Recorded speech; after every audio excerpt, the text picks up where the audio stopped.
And we're live! Hello and welcome to the 120th episode of Hex Therapy Live. I'm your host, Maddie ALLin. Thank you so much for being here. Hit the like and subscribe button. I am streaming from the road, but I'm really excited to do my stream. As always, we're 120 weeks strong without missing a single beat. So welcome to the show. Again, thanks for being here. I've got a survey asking you about your disbelief, and we're going to talk about what the disbelief phase means in the macro investment cycle, in the Wall Street cheat sheet, if you will. And then I'm going to relate that to what it means to be in disbelief when it comes to PulseChain and bank failures, everything. So you're in the right place. Thanks for being here. Let's get started. It's from Maddie ALLin of Hex Therapy.live. I like Maddie. Maddie tries to make the world a healthier place. He's a mental health professional. He's done research. Big videos on sudden wealth syndrome. There's nothing that a human being could do better than try and heal his fellow man. Maddie ALLin's got that covered. Does emotional, feel-good, mind management, emotion stuff like as his gig because he's a therapist. That's what he does for a living. Like he helps heal people. All right, welcome to the show. Thanks for being here. Hex Therapy Live, going strong for 120 weeks. Shout out to everybody who's here in the chat. I will definitely get to you guys' questions and comments. We got Captain Huddle Baggins here, getting ready for the moment, and we're live moment. That's pretty cool. So yeah, let's get this room going. Let's celebrate our success here with Hex and much more to come, hopefully. So good to see so many awesome names of fellow streamers and people who are regularly in the chat. We got Crypto Compassion, we got Metallic Elmo, Serena Alonzi, we got Balliot Brand, we got lots of people here. So thanks for being here. The price of Hex is sitting at 8 cents, which is really cool. Did I mention I'm going to talk about GPT-4 today as well? Yeah, that'll be pretty cool. So lots of excitement surrounding crypto right now. There were more instances of bank failures here recently that's being reported in the news, and so that's definitely a major talking point to stay tuned with. Apparently, the Federal Reserve printed an extra 200 or 300 billion dollars onto their balance sheet in the last period. And that's just the beginning of what some people are calling a $2 trillion bailout for the banks. We heard earlier today that there were more banks, larger banks that were needing bailouts. And so remember, that's part of the reason why cryptocurrency was invented, was in response to the banking crisis of 2008. And when you go back to the first block that was ever created in Bitcoin, there was a special message signed into the first block by the creator of Bitcoin, Satoshi. And the message said, it was a headline from the London Times that said, "Banks on the brink of second bailout." And so lots of people have interpreted this cryptic message as meaning that the reason why Satoshi Nakamoto created Bitcoin was in response to the financial crisis, and the great financial crisis, as many would call it around the world. The U.S. doesn't always use GFC as the abbreviation for the 2008 banking crisis, but the idea here, could also be summarized like Richard Hart says nowadays: not your vault, or not your bank, not your money. And just like in crypto, not your keys, not your coins is a popular term, but it's important to remember what it means. It means that self-custody is that's the whole point of the game, is to not rely on a middleman, to not rely on a third party like a bank or like the government for that matter, or the Federal Reserve. I was asking some good friends recently who are not necessarily studying 24/7 like I am the financial markets, and I was asking what why they thought inflation is a thing. I asked them to describe what inflation is and why it exists and all that good kind of stuff. And it was really interesting to hear just, you know, normal intelligent people um, bringing up different angles of why they think that inflation exists. The price of things always being more expensive, you could relate it to the business cycle. You could say that it's one way to try to control boom and bust cycles. You could say that it's to help prop up the stock market.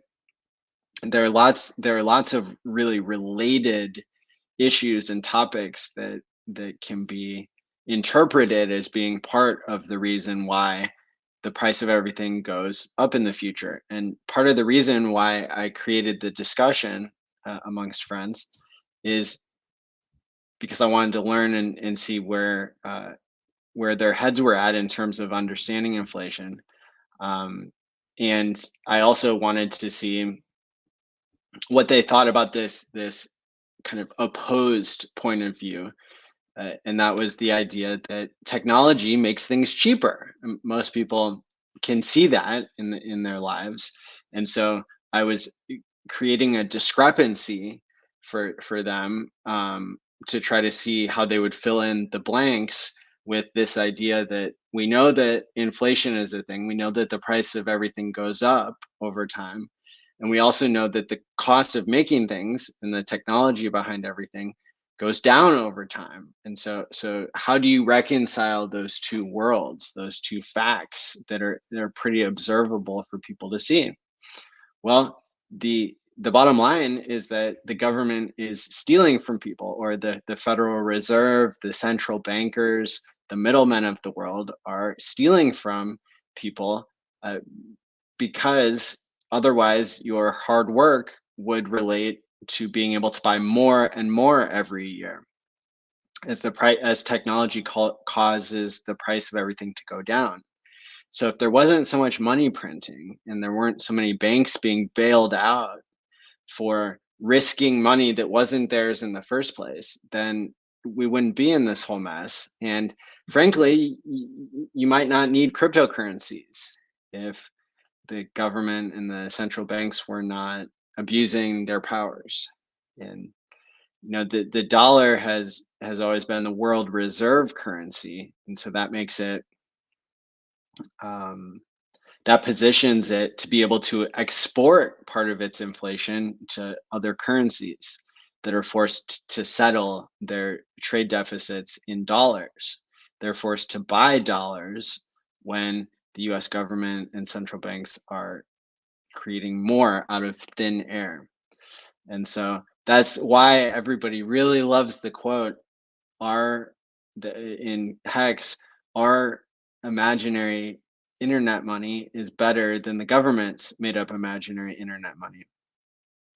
And that's certainly the case, because in Hex, inflation is paid to the people who save instead of spending. And remember, in a central bank controlled inflationary world, people who save are not acting in their own best interest. There's an extreme cost and penalty for saving, because the more dollars that are printed, the more expensive everything gets, because the dollars that you've saved are less rare. And so punishing people for taking a long-term perspective on saving for the future and wanting to build a better future for themselves by working hard now inflicts a great debt onto the world and onto society, when the only rational thing that humans can do based on the rules of the game is to spend money now before the price of everything goes up in the future. That creates a perverse incentive in human behavior, I believe, as a self-proclaimed crypto psychologist.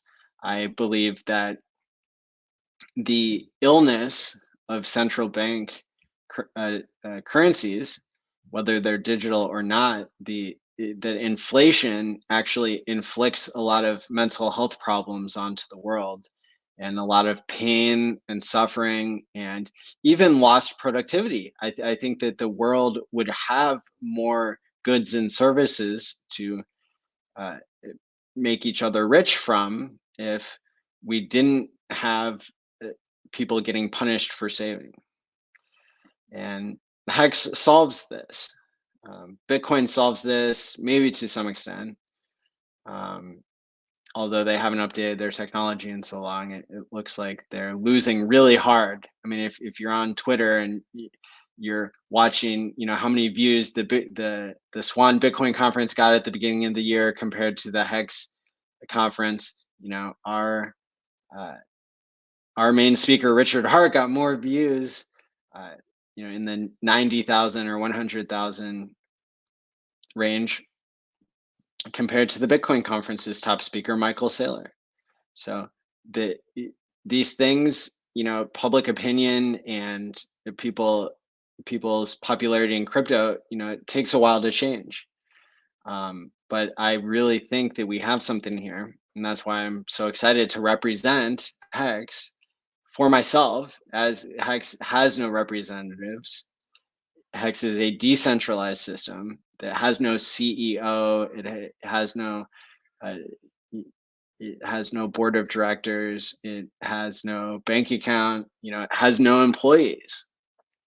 So as a volunteer, I get on here once a week to, talk about why we're here and about the community. And then I witness these like brilliant, amazing moments in the community, and love to comment on those too. Like we saw a wild SJ broke out into tears because she was so moved by witnessing the Hex community, and her video went viral this week, and it was really incredible. We showed part of it on Game Theory Gang this a couple days ago. And by the way, how amazing has the content been on this channel lately? Thanks in a big part to all the special guests that have been willing to come on. And I've just been so honored and excited to be a part of crypto history here with everybody else who's come onto the channel. And I can't thank everyone enough. There have been in between probably 130 and 160 different YouTubers who've come on my show over the past 2.5 years. And I feel extremely grateful, whether it was in a Tuesday night episode or whether it was a conference. And I've got a lot of really cool stuff planned for the next couple months. This next couple months in Hex and PulseChain are going to be incredible. It's going to be unparalleled in the rest of cryptocurrency history, I believe. There's never been so much anticipation. I mean, if you think about when Uniswap, when they launched, this is one of the top 4 inventions in crypto history, in my opinion. And I didn't know about it ahead of time. We found out about it from Richard Hart, who was talking about it in relation to being able to get Hex. So it's not always the case that when great inventions come along, that they're appreciated in their time. The example that I always go back to, and it doesn't get old, is the invention of the wheel. Was used for pottery for 300 years before anyone decided to use it for transportation. And now the wheel, there's like this expression, like, don't reinvent the wheel. But in fact, that's one of the greatest achievements of human history, was to figure out that transportation would be the bigger use case there.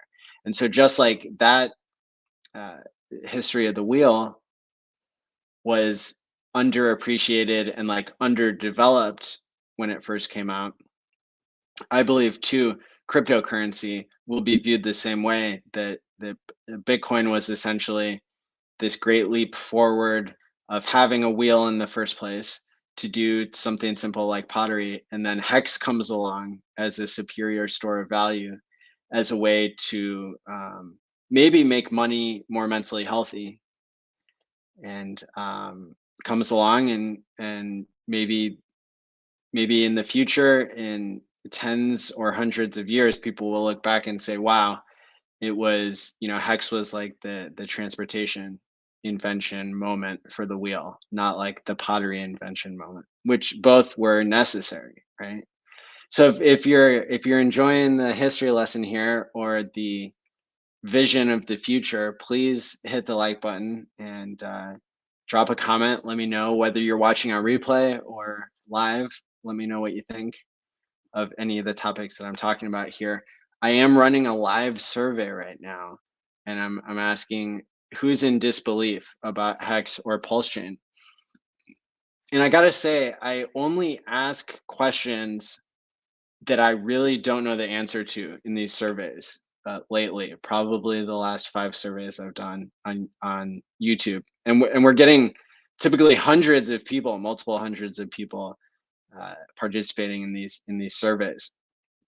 And yeah, so I can see so far we've had 101 people fill out this survey from 15 minutes ago, and only 28% of people are saying that they're in disbelief. I guess we have a lot of believers here.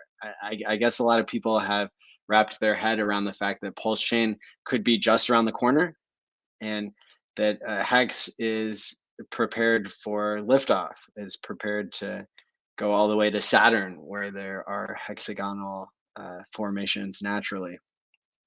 So, hey, that's all right with me. If everybody already gets it, then that makes my job a little bit easier now, doesn't it?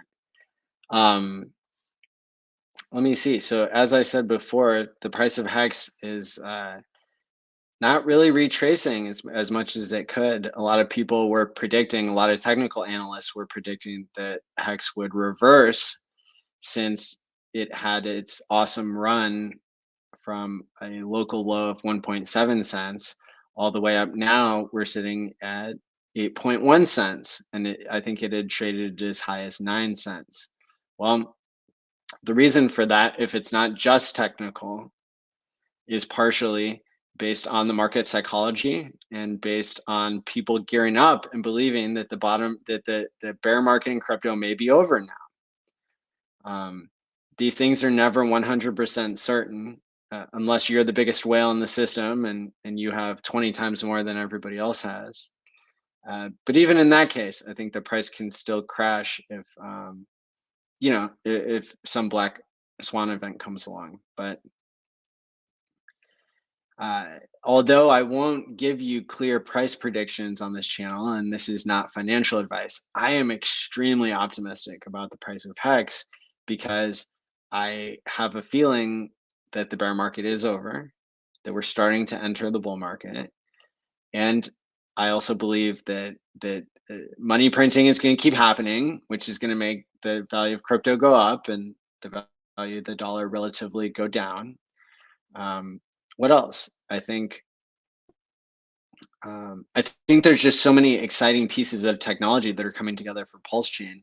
It's mind-blowing. And so maybe you're not in disbelief, but I think I still am. I at first expected that PulseChain would launch shortly after the sacrifice period ended. So I was on record saying that I thought it would come out over a year ago.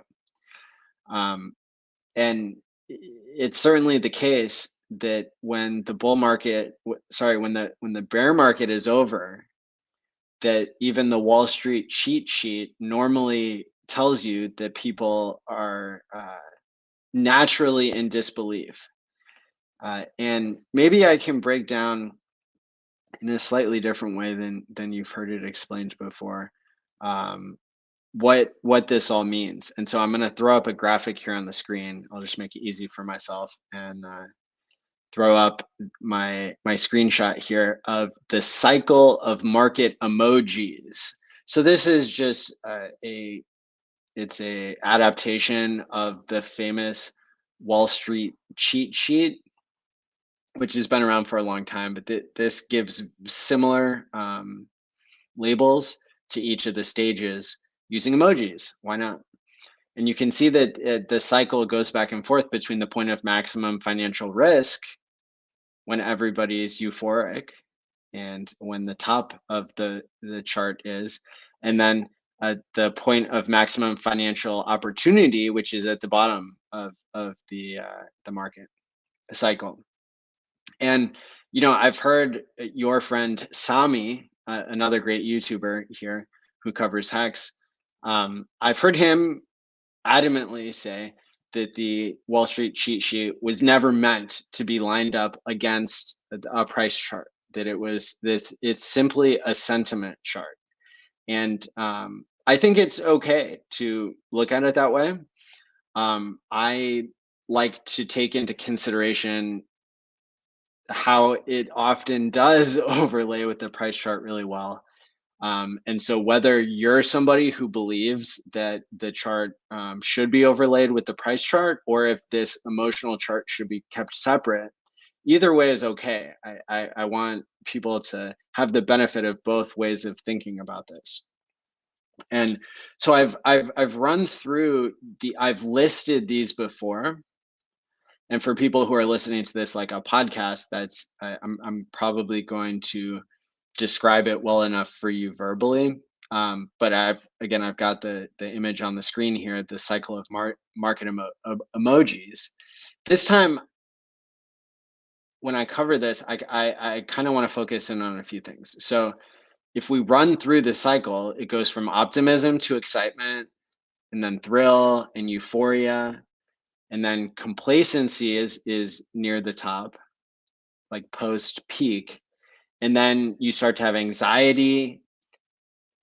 On the way down, you have denial and fear, and then panic sets in. And after panic comes anger. And then there's this long, drawn out depression until it goes back and the market turns around into hope and relief and optimism. And so the Wall Street cheat sheet would actually say that the disbelief part is happening in between depression and hope, because it goes from depression to disbelief, and then to hope, and then to and then on, I think, to excitement and thrill. So the reason that that this chart of human emotions, like the reason why it continues to repeat, even though we know better, is because of the human experience of what it actually feels like to see the number on your screen go up so much that you are experiencing thrill, you're experiencing euphoria, and many people can't help themselves, and they buy more instead of selling the top.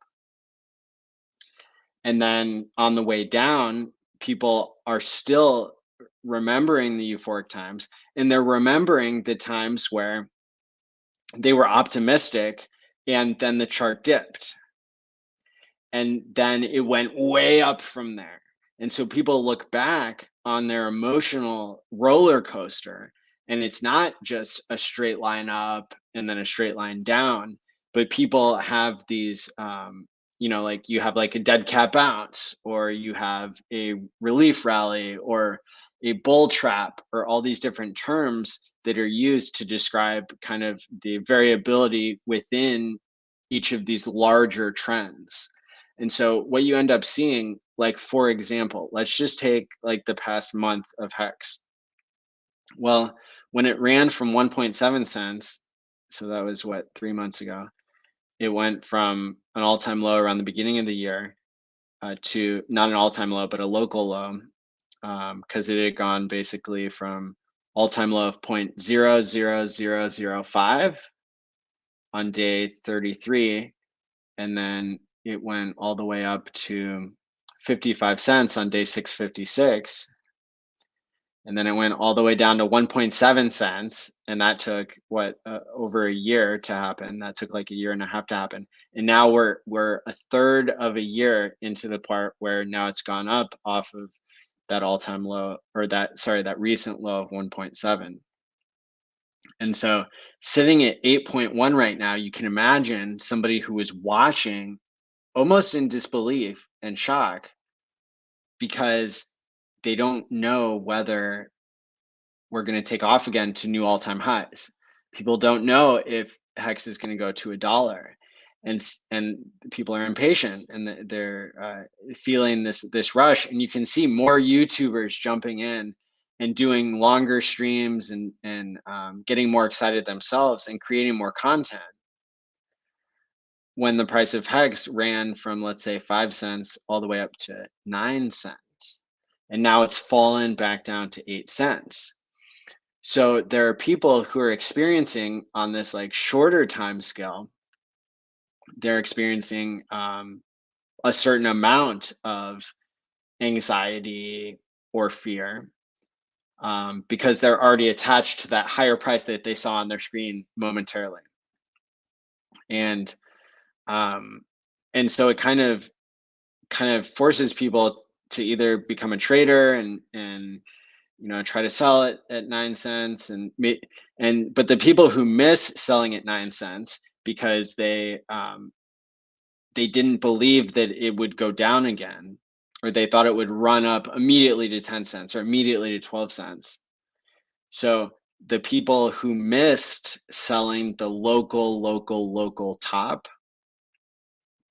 then when the price starts to retrace, those people can sometimes panic and sell because they're such short-term traders.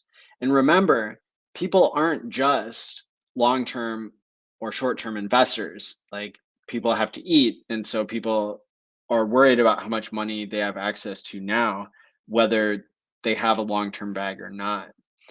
And a lot of times, if people lose playing short-term games, then their long-term bag gets eaten up from that.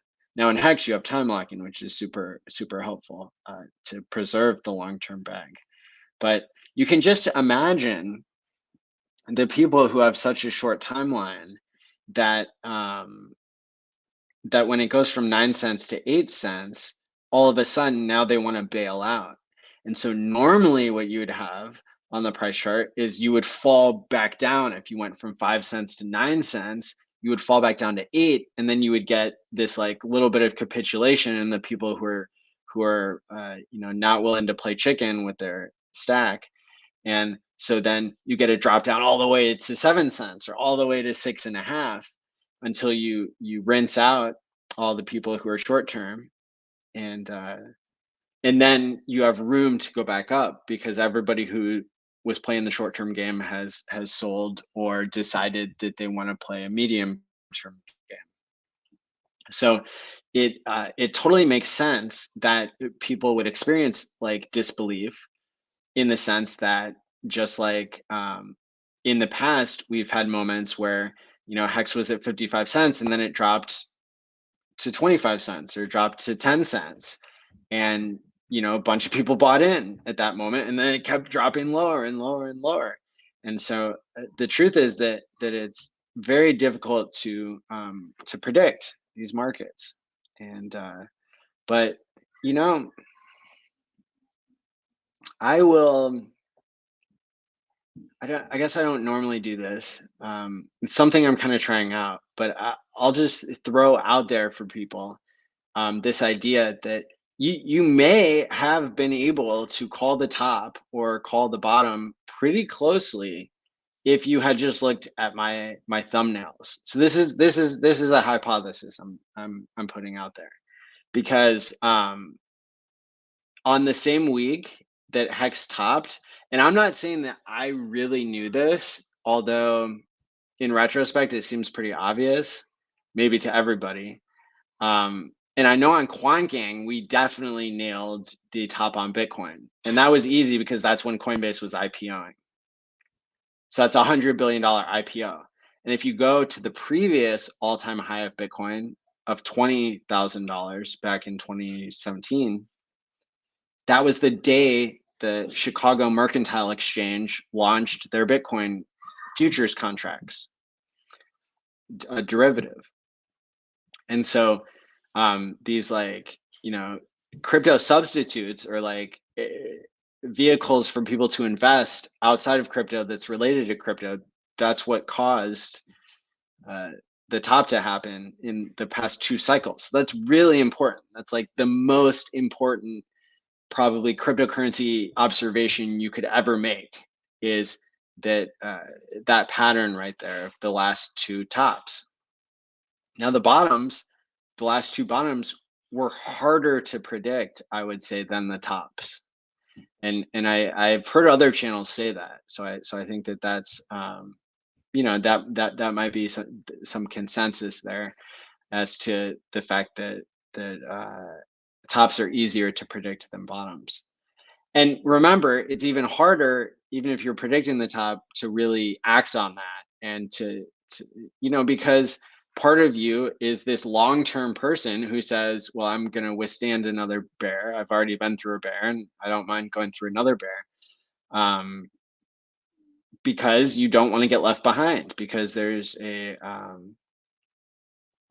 risk of getting left behind. We saw people trading Hex at 1 Satoshi, buying at 1 Satoshi and selling at 2 Satoshis, and now Hex is over 1,000 Satoshis.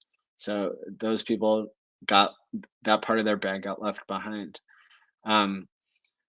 But if you went back through my thumbnails, I looked at this earlier today, the exact week that Hex topped. So you could have used the Bitcoin top, and you could have sold Hex, I think, at like maybe 40 cents or 35 cents, at least somewhere in there.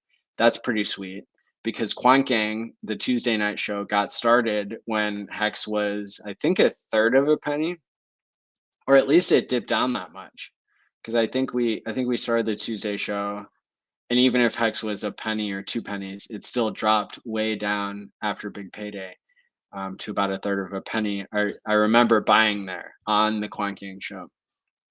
And then, so you could have been buying alongside of Kareem and Whales Only and I at that moment, or, you know, any point a year after that, as we were doing our weekly show that would oftentimes be 4 to 6 hours long. And some people did, and some people didn't hear about Hex until it was already at the top. And that's kind of just how markets go. Not everybody can buy the bottom. Not everybody can avoid buying the top. If you're participating, then there always has to be a top, and not everybody can sell the top. And a lot of I bought the top on Bitcoin in 2017. So, and you know, Richard Harp bought the top on Bitcoin at $30, and then it fell down to $2 or $1 or something after that. So,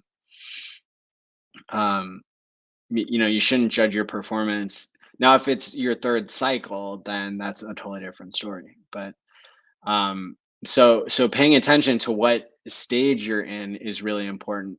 If you if you went back and looked at the thumbnails to finish this point, you would have found that I made a thumbnail that said $1 million Hex is bearish, and we had Gerardo on the show as a special guest. He was the fastest rising Hex YouTuber at the time, next, you know, after Whales Only.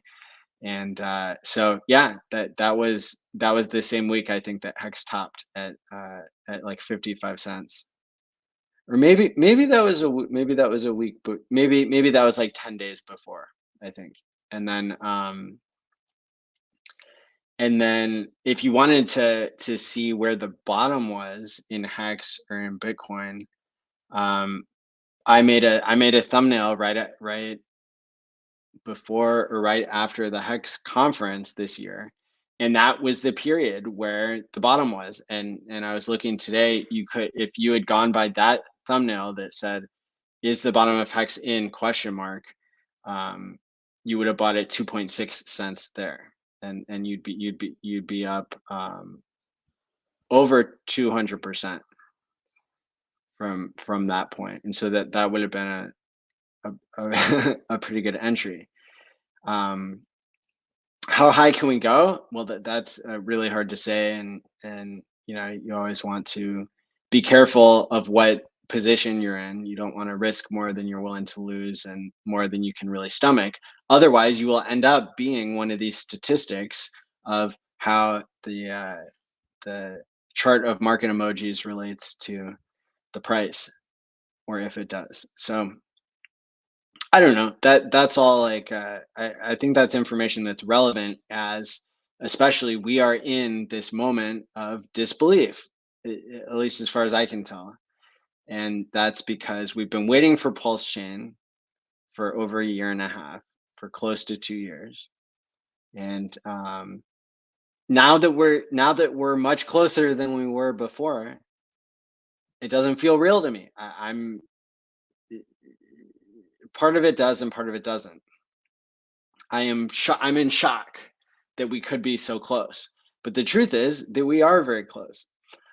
By the way, I'm also in shock that the price of Hex is going up, because I did dollar cost average near the lows. I bought at 5 cents and 3 cents and 1.7 cents and back up 5 cents and 7 cents. So I've got my position set there. And so far, so good. But I know that I will be willing to live a lesser lifestyle and to stomach more price volatility if necessary, because I have goals. I have my financial goals, and I want to see if I can make those come true. And if I can, then I'll go back to working for the man or whatever it takes.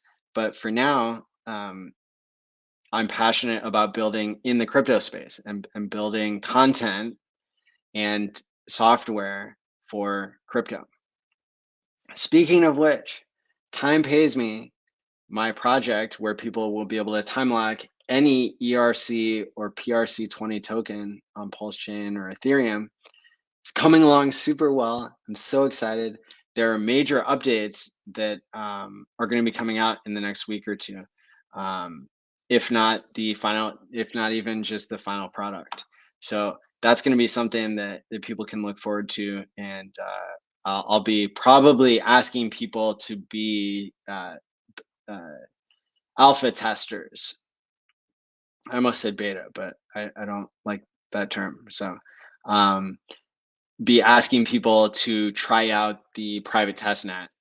People that maybe have demonstrated themselves to me as being an important part of the security community, and people I've known for a super long time. So that'll be really cool. And yeah, so there's disbelief all around when it comes to PulseChain being so close, when it comes to the price of Hex taking off, when it comes to even my own project of being able to undo a hack. Spoiler alert, I found even more ways perhaps to undo a hack than just having one extra life, so to speak. So that's, in my opinion, it's a huge breakthrough. In my opinion, I'm really proud of this invention to allow people to time lock and to be able to undo a hack is going to be really incredible. So yeah, that's what we've got there. I'm trying to think. The price of stablecoins right now are sitting slightly above their peg, or at least for part of the day. They floated up from last weekend. It was trading at 90 cents briefly, and we did special coverage of that. But now we're seeing the price at 1.01, a dollar and a penny.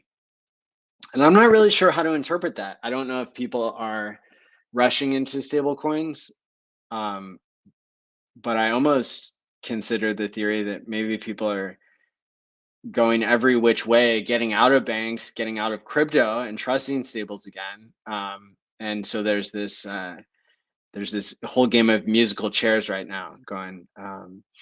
I think the more bank bailouts there are without any collapse, I think, and this is probably not the most popular narrative of doom and gloom, but I think that the more bank failures that we see, and we're seeing bigger bank failures even announced today, the more the government just prints money to cover that up, I think crypto will continue to do well. And that's, it's an impossible thing to predict because I don't control anything with the crypto market and I can't tell you what to do with your money. But I'm cautiously optimistic about how this plays out because I know when the money printer goes burr, then the price of crypto has gone up consistently over time. And crypto was really designed, like we said at the beginning of the episode, in 2008, it was designed to address the problems of central banks overprinting money. So that's so that's pretty exciting because it seems like interest rates rising have really created a short runway for more interest rate hikes, and I guess we'll see here soon what the Federal Reserve is actually saying, if how they're adjusting their plan and all that good kind of stuff. But that's that's kind of where we're at with the macro environment. Personally, I don't trust stables the way that I used to. This was a transformative experience for me. And I can't say that I won't start trusting stables again, more after but right now it's just been a week. I mean, talk about the title of the show, Disbelief Phase. I'm still in disbelief and shock that stables were trading at 90 cents last weekend. And that has had major implications for how I play crypto because it made me want to go more all in crypto with my crypto stack and all in my bank account with my stack that I need to live off of. So instead of having this bridge or this like go between where I had a small to medium amount of USDC, now I ended up swapping that for Ethereum and for Hex and for dollars in my bank account. I don't want to hold even a smaller medium amount of USDC anymore. And I think I still have maybe, like 2 to 5% of my liquid stack. Oh, it's probably less than that now. Probably, yeah, well, maybe. Probably 2 to 5% of my liquid stack is still in stables, and I chose TUSD off of Funding Jim Gary, having talked about it for so many years, and it actually held up quite nicely over time. I was very disappointed that it traded half a cent or almost a cent off of peg at one point, but look, everything else was trading 10 cents off of peg, so that's good enough for me. Let me see. I said I would talk about GPT-4. So I was paying $20 a month for GPT 3.5, and now they released a new version, GPT-4, and it kicks ass seriously way better than before. The reason that I had to rush in and use it is because I actually wanted to see if it could audit Solidity blockchain code, and it can, which is like incredible. It can write Solidity contracts, not as well as a blockchain developer yet, but it is clearly a large step forward. I mean, in the version 3 and 3.5, it would actually refuse to really look at smart code contract as far as I could tell.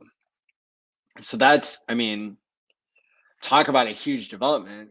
The AI went from refusing to look at my smart contract code to like actually doing a good enough job where it pointed one thing out that was like, oh yeah,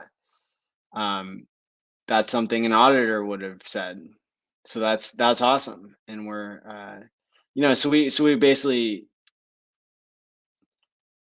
so I'm looking at it as something that can be a preparation for a actual professional audit that's paid for, instead of just, I mean, you would never rely on that as your only audit checkpoint, but it's kind of, at this stage, it's in between like a fun way to like see it spit out a bunch of code and you don't really know as a non-blockchain dev if it's doing the right thing, or as a blockchain dev, it could be a pretty powerful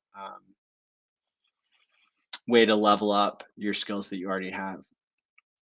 I'm thinking about doing like a daily or multiple times per week blog, because I really think that I've already tested out using GPT-4 to really scale up some of the ideas that would take me a while to write out on paper. But if I'm just directing an AI to write it out and acting more as an editor, then that allows me to really do a lot more with my deep thinking and everything. So that's something that you might find out is coming out, very quickly. I've already written a few pieces, and all I have to do is format them and throw them into um, probably Medium. I probably won't open a Substack just for that, but a lot of people are.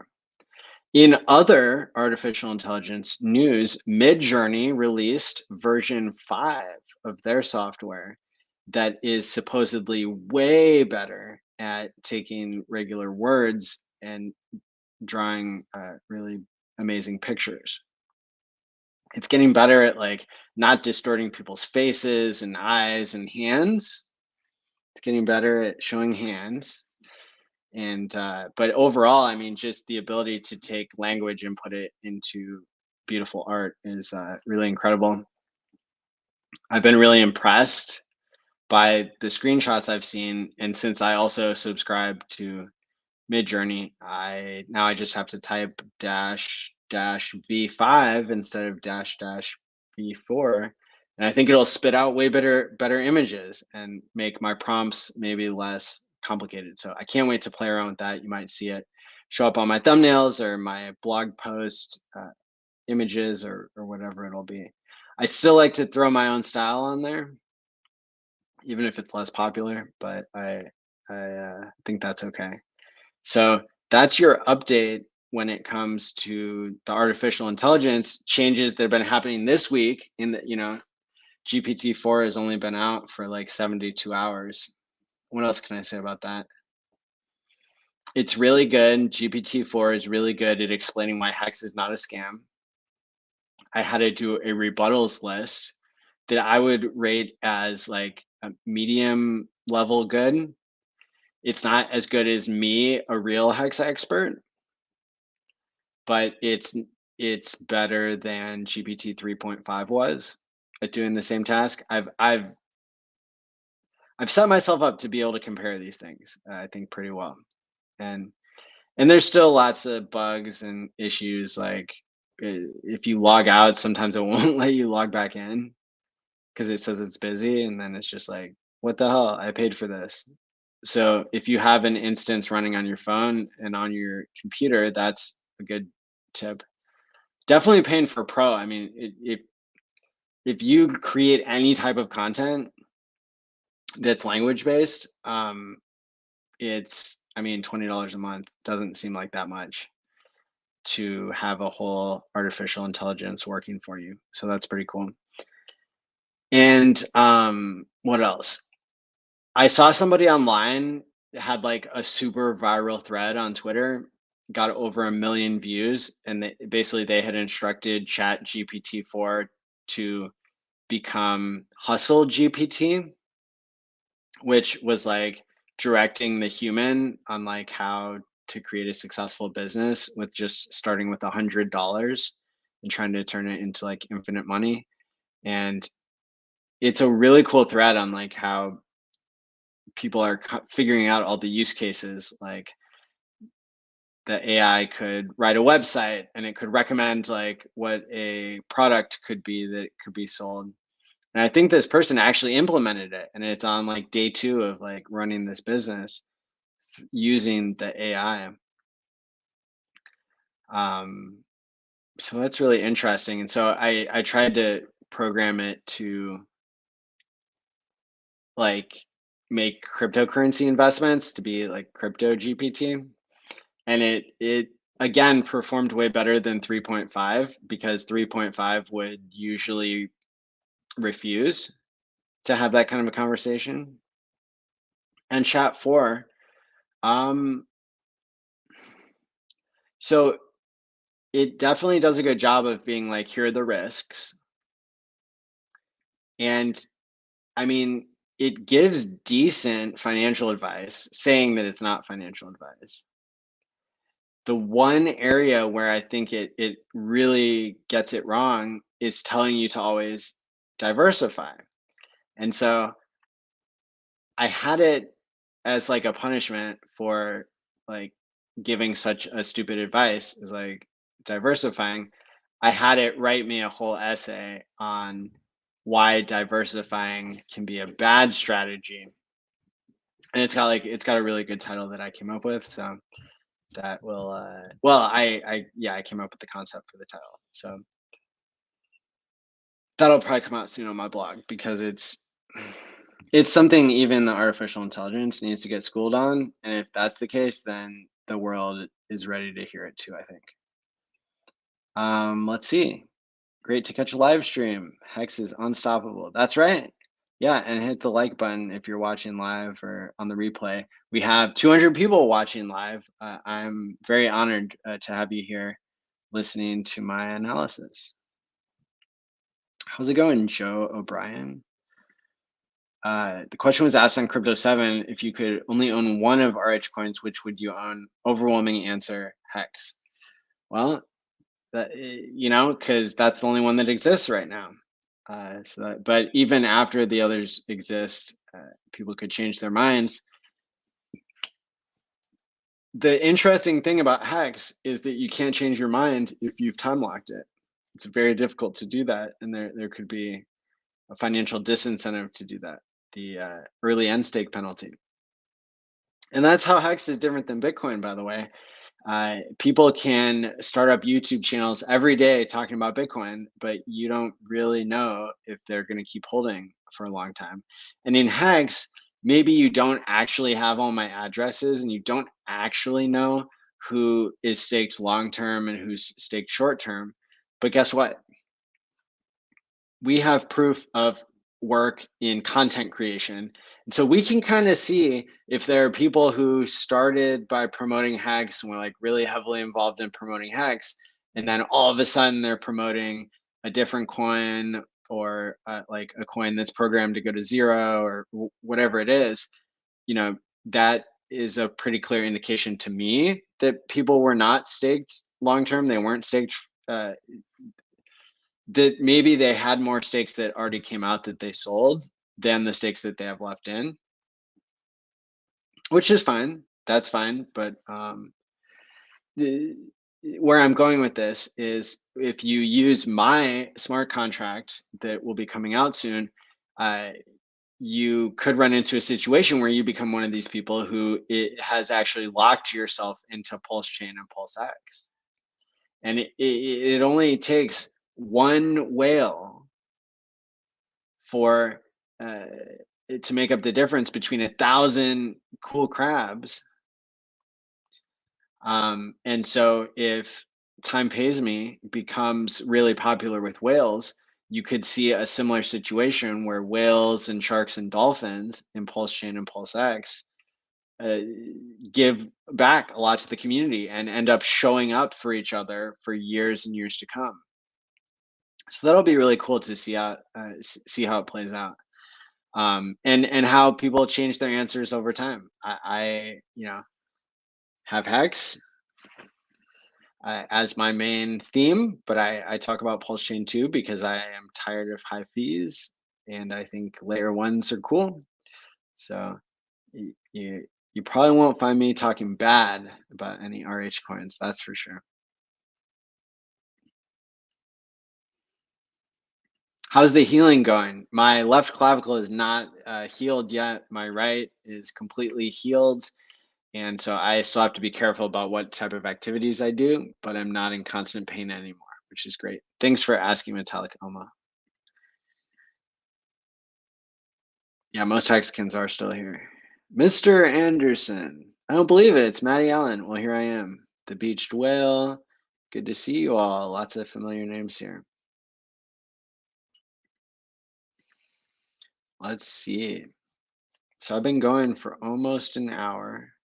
No news from RH for a couple days. Is that good or bad? Have tried to hold back my excitement.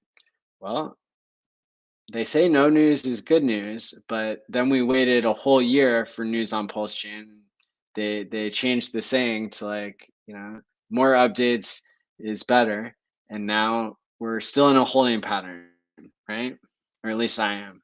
So I still think there's more good news to come, and I don't know when it'll come, but I'm ready for it. The saying comes from, if you don't hold it, you don't own it, meaning your fiat and paper markets are an illusion of tangible intrinsic assets. Probably spoken as a true gold bug. Let's see. Richard Hart has created the vaccine for the central bank plague. There you go. What's up, DJ Pollywood? I see inflation as a nefarious way to rob future purchasing power and tax the working class into submission. Totally. Let's check in on our survey. 234 people have voted. These YouTube surveys are incredible. And about a third say that they're in disbelief, and 2/3 say that they are ready. They believe it. Okay, that is awesome.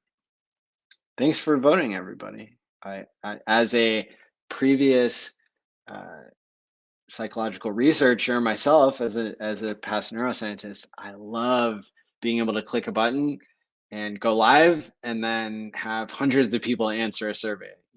I used to spend months getting people to answer questions. Such an epic quote.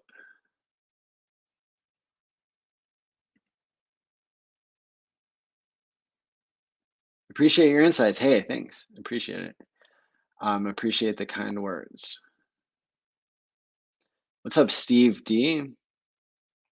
You were in disbelief in January. Okay, well, there you go. That's more specific. 55th person to comment. Joss Soul. Thank you. Thanks for being here. Okay, yeah, this is probably before I said it, but somebody was thinking the same thing. Hex Gecko. I was in disbelief when USDC repegged. I knew the bull was back on. Interesting. Okay, that's not quite what I said. I watched RH video in 2019 in which he detailed why he invented Hex. It's amazing how much hate the Bitcoin maxis were already giving him. I found Hex just before the adoption amplifier. Well done. Well done. What's up, Crypto King? Good to see you there. Yeah, I have appreciated you in this community for so many reasons. So thanks for being here. Thank you to the Hex community for the knowledge you all put. Hex to the moon. Yeah, agreed. Melatonia with the Hex price. Always reporting it here in the live stream for our viewing pleasure is 8.1 cents.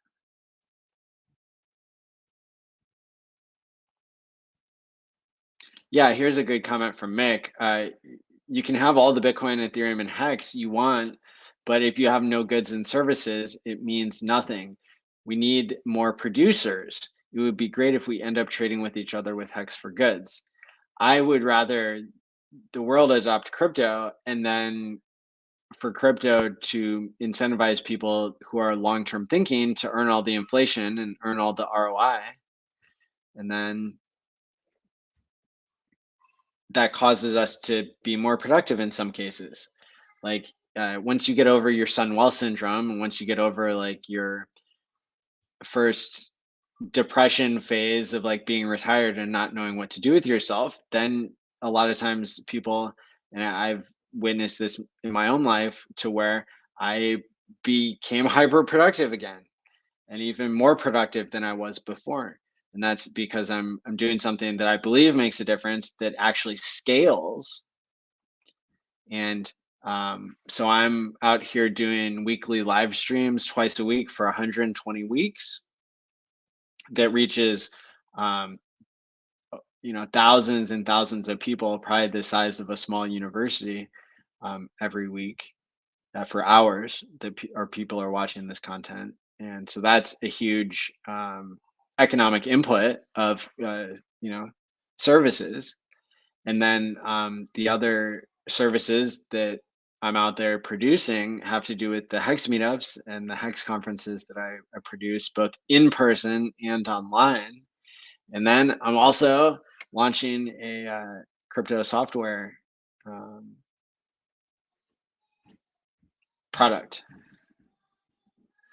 So yeah, I totally agree with this comment, and I think that that's something we need to get right as a society. Is we can't all just be retired and not do anything. It's different when you're retired and then you stop working for the man and then you do something that makes you more productive. That's ideal because that will lead to more wealth for all if people aren't just consumers but they're also producers.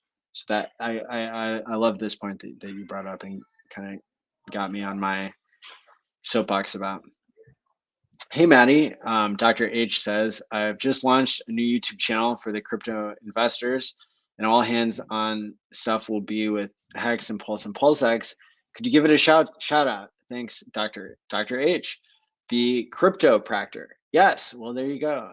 You're up in lights, as Crypto 7 would say. And shout out to him, by the way, for not going into retirement. He was flirting with the idea of retiring as a YouTuber. And I certainly would not have liked to see that. And so I'm thrilled. I was thrilled to see today that he tweeted that he won't go into immediate retirement. And so that's amazing. Henry Ford once said, according to Crypto King, it's well enough that people of the nation do not understand our banking and monetary system, for if they did, I believe there would be a revolution before tomorrow morning. That is a good quote. Be fearful when everyone is greedy, and be greedy when everyone is fearful. That's something more that's attributed to Warren Buffett, explaining how to weather the storms of the emotional roller coaster that is kind of embodied in the Wall Street cheat sheet. Someone has been listening to our friend Sami. That's right.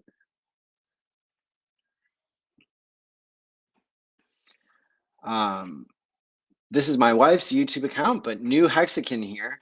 Wanted to be one earlier, but gas fees. Ha. Well, welcome, and thanks for being here. Appreciate you. I think most people are in the hope phase. I'm in the stake, mine, and chill phase. Very cool, Tin Top. Very cool. I piled in at 5.3 cents a few weeks back, waiting for the next drop. Very cool, very cool. And people are saying they're in the chill phase. That's awesome. That helps explain the survey in greater detail, now doesn't it? No drop, 10 cents soon, says Hex Tomorrow's. Well, you wouldn't have that username if you were bearish, now would you? Hit the like on entry, guys. Mind blowing. The Hex community is awesome. Been following Richard for 1.5 years, just never bought because of gas fees. Well, glad you have stopped suffering from high gas fees, as high as they have been during the last bull market. Was insane. And look, if Ethereum keeps going up, gosh, I really need to put all of my, I need to organize and segment all of my time pays me alpha into like a dedicated stream. But hey, there are 215 people watching, so why don't I just say it now? One of the really cool things that I realized people might be able to do with my smart contract would be to time lock Ethereum, like the exact amount of Ethereum that you need to end a stake that you have coming out in the future. How cool would that be? I'm really, if you can't tell, I'm really excited about all the use cases that we're finding for the smart contract that we've got in the pipeline. So it's really cool. There are a bunch of other things that I really need to like save for the big unveiling, but I'm over the moon, to say the least. Paul's Outback Garden, Australia. Paid $6 to buy up, but to end stake, I'm sure it'll be like $100. Well, it depends how valuable Ethereum is. In 10 years, if Ethereum costs $20,000 per coin, then unstaking could be very, very, I mean, it could be thousands of dollars. And that's why we needed PulseChain. But it might also be why some people need or want time pays me on Ethereum. Because remember, my smart contract time locking tool will be on Ethereum and PulseChain. PulseChain will fix this. Think we will get a monster recession with a big stock market drop later in the year. Could happen, you know. I hope not, but I think that the drop that you're seeing in the stock market right now is related to the bank failures. And even when the Fed or the government prints money to backstop the bank deposits, they're not letting all the bankers off the hook with their bank ownership investments. So that's what's getting wiped out in the stock market probably right now. Smash the like button. That's right. That's right. It, you know, it makes a difference for people who stumble upon the stream. That's what hitting the like button really matters for, is like growing the channel and growing the idea of Hex and having mentally healthy money. It's not just like hitting the like button is not just a vanity metric for the YouTuber, or it shouldn't be. Like that shouldn't be the reason why you're being asked to hit the like button. The reason you should be asked to hit the like button is because it's making a difference in spreading the word. And that it's a very low cost that you have to spread the word. You know, like it takes a lot more energy and capital, like human capital, to produce a YouTube channel than it does to just hit the like button. So, you know, show up for the like button.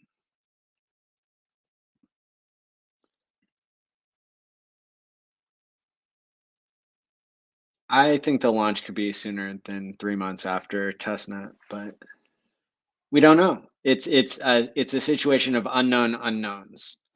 But if you know, if the testnet works flawlessly, I mean, Richard has said even a month ago publicly that he is playing with the private testnet of V3. So we know that he hasn't launched it as some like massively incomplete testnet. So it's reasonable to think we might have very close to the final version when the testnet comes out, and then get through the unknown unknowns, and then you launch PulseChain days or weeks later, but not months, in my opinion.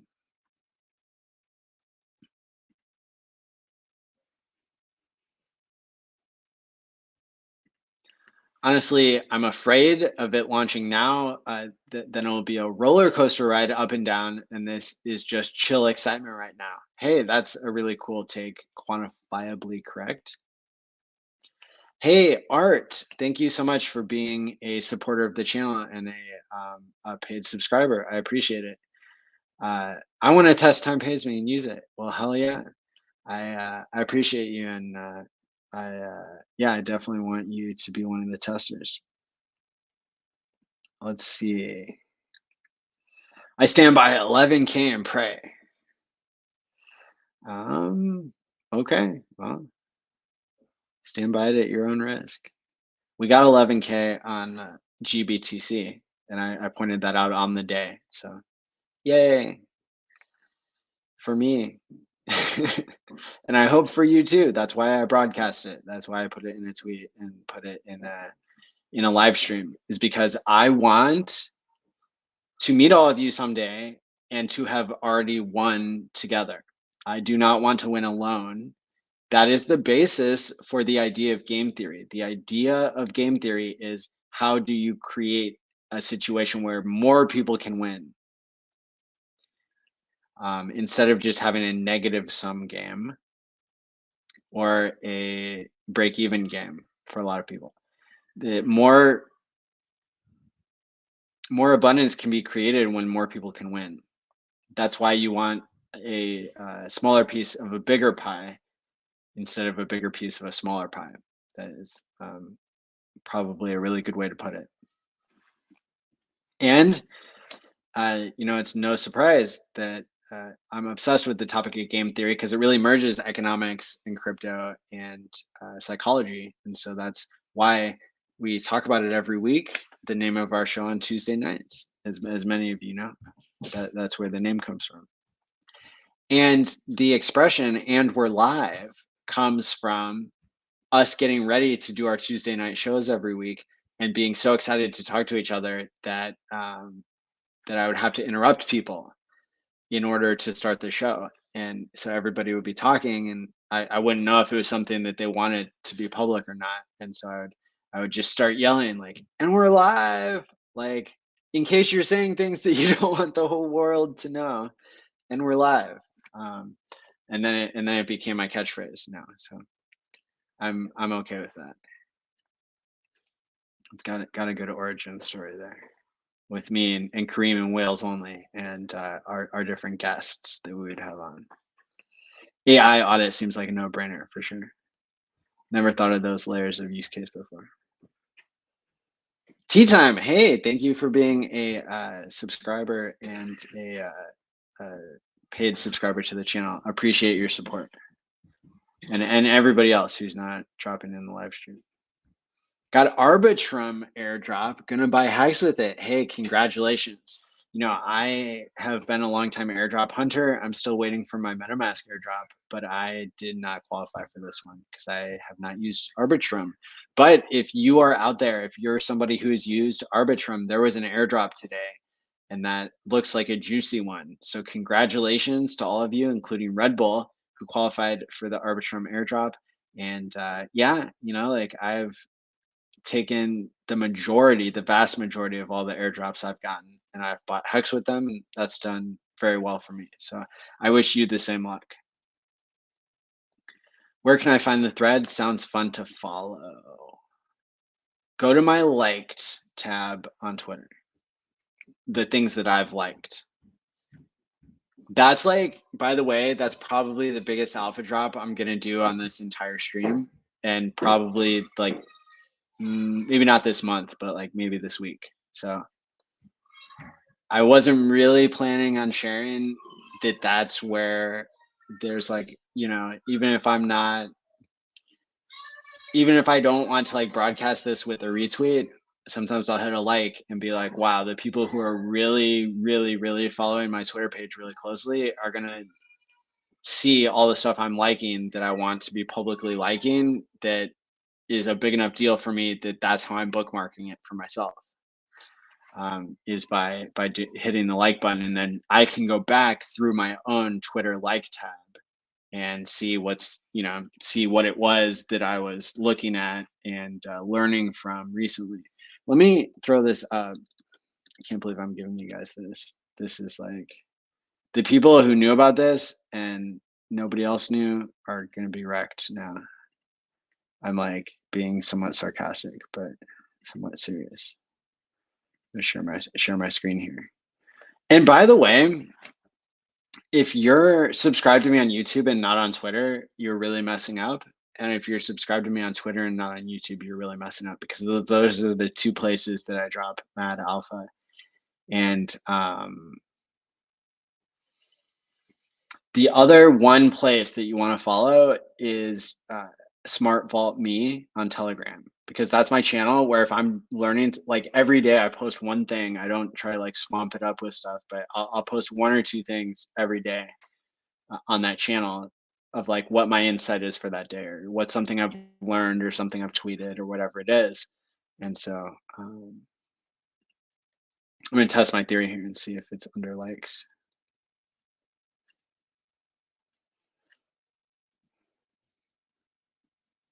Oh, I also tend to like a lot of stuff, so I think you're going through a lot of it. But there's probably something here on AI.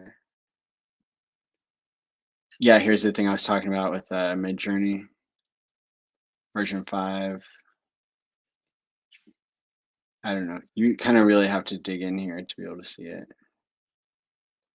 but I probably liked it. Here, model GPT-4. I don't even really remember what the question was. I think it was something about GPT-4. Oh, the person who turned $100. Here it is. It's right here. So I'll give it to you this one time in the YouTube live stream chat, but normally that's where you would go to like investigate that. And by the way, that's like a really good way to get insight into other people. Like, what is Richard Hart liking?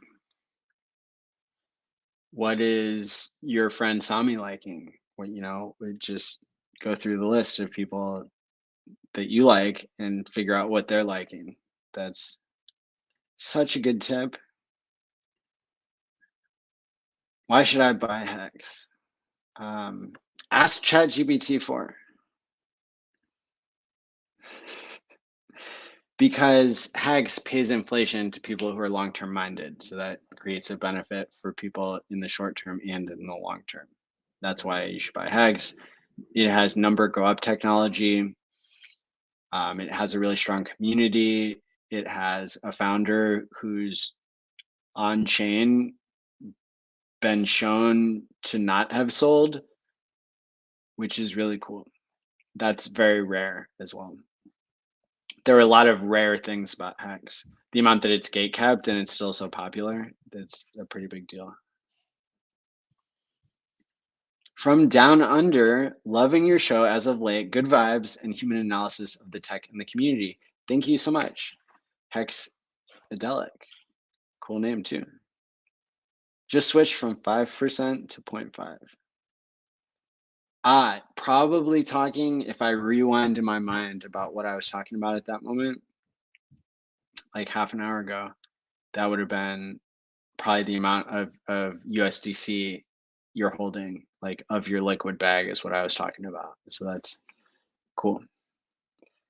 Maddie, you're the best. Your humbleness and knowledge are what people should look up to. I'm your best liaison.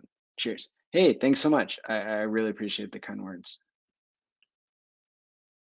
Speedy recovery. Thank you, Crypto Profits. Hey, Maddie, love you, dude. Hey, I appreciate all this positivity. That's really cool. Can you talk about the best way to sell large amounts of crypto? Some people will tell you the best way to sell large amounts of crypto is just a limit order.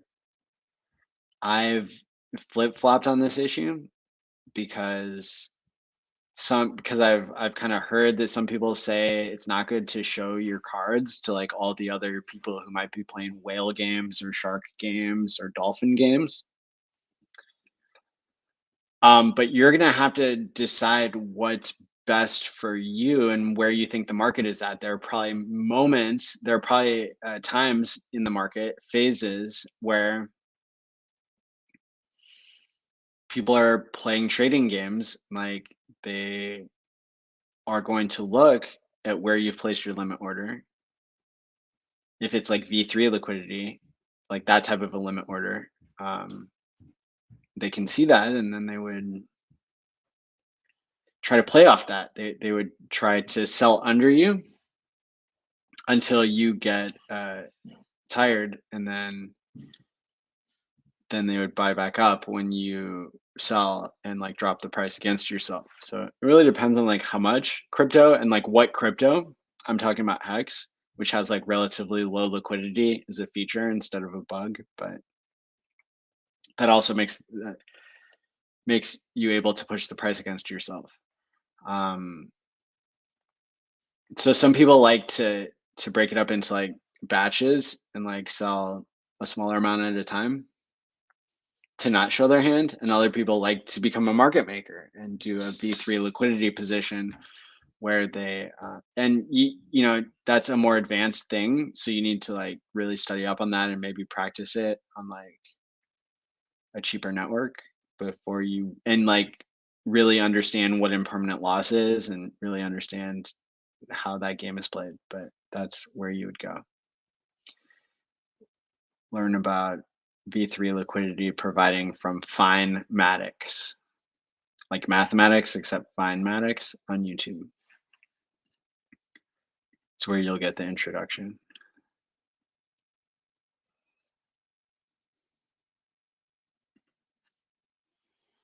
Found Hex through Ivan on Tech, who has shown to be a real ally of Hexicans, stretching a long way back and willing to speak with RH candidly and regularly. Yeah, for sure.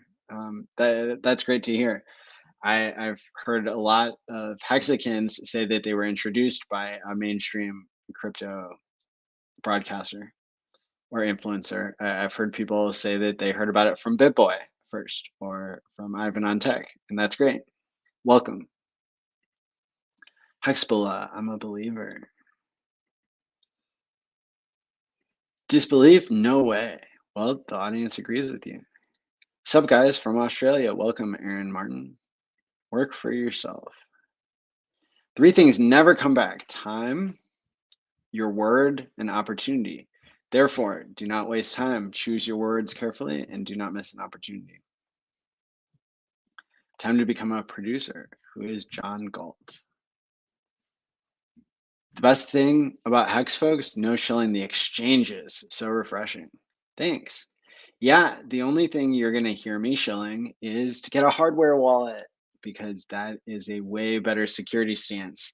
And I ran a survey last week, and 81% of people who answered the survey on my YouTube channel said that they already have a hardware wallet.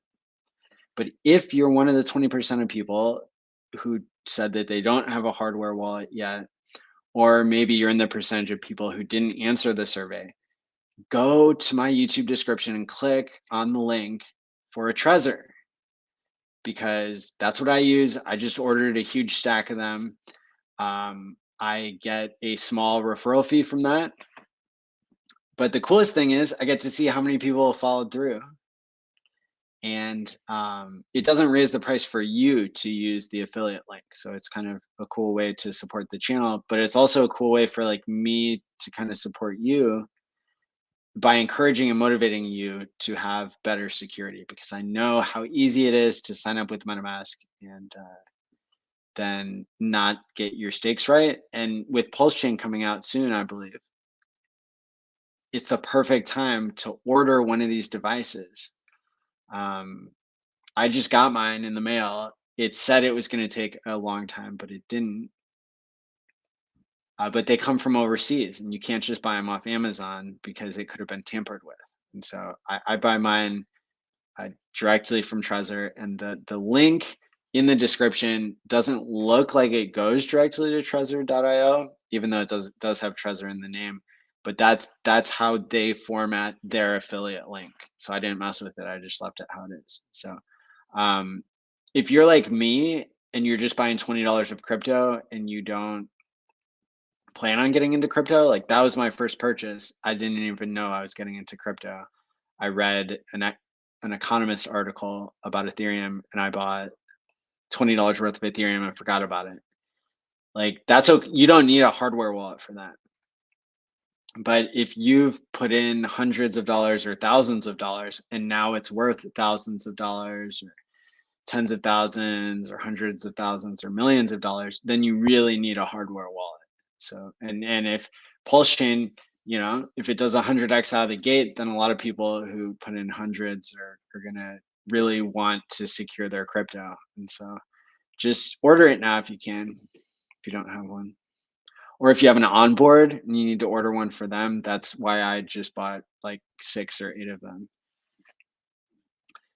Hey, it's the comment that I read before, and it's come along with a $4.99 super chat. Thank you, Cognitive Living Room. I'll read it again. It was a good one. 3 things never come back: your time, your word, and your opportunities. Therefore, do not waste time. Choose your words carefully, and do not miss the opportunity of Hex and PulseX.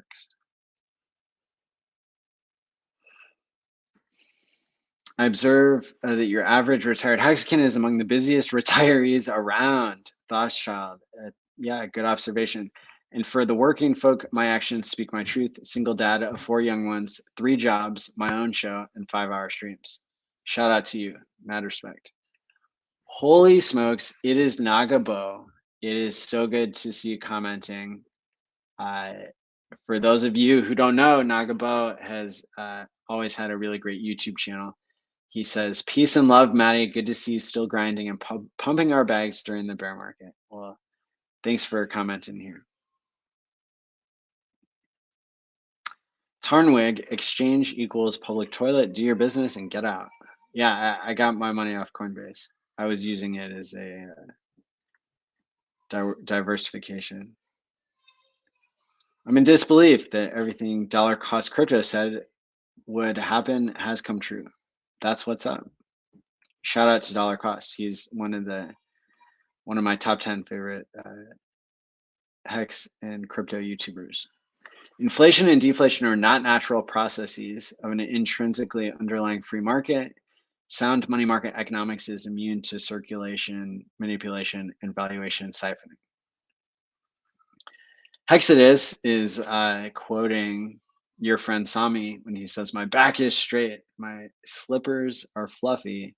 Keep buying Hex, friends."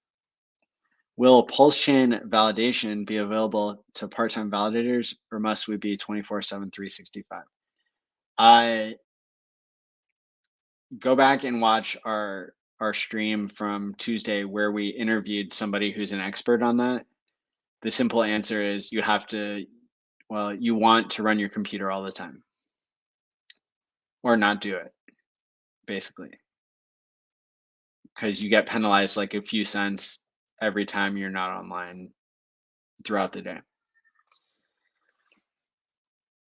Peppy, I still feel PulseChain in November. I'm okay with whenever. Will there be PulseChain T-shares? Well, there will be Hex T-shares on PulseChain.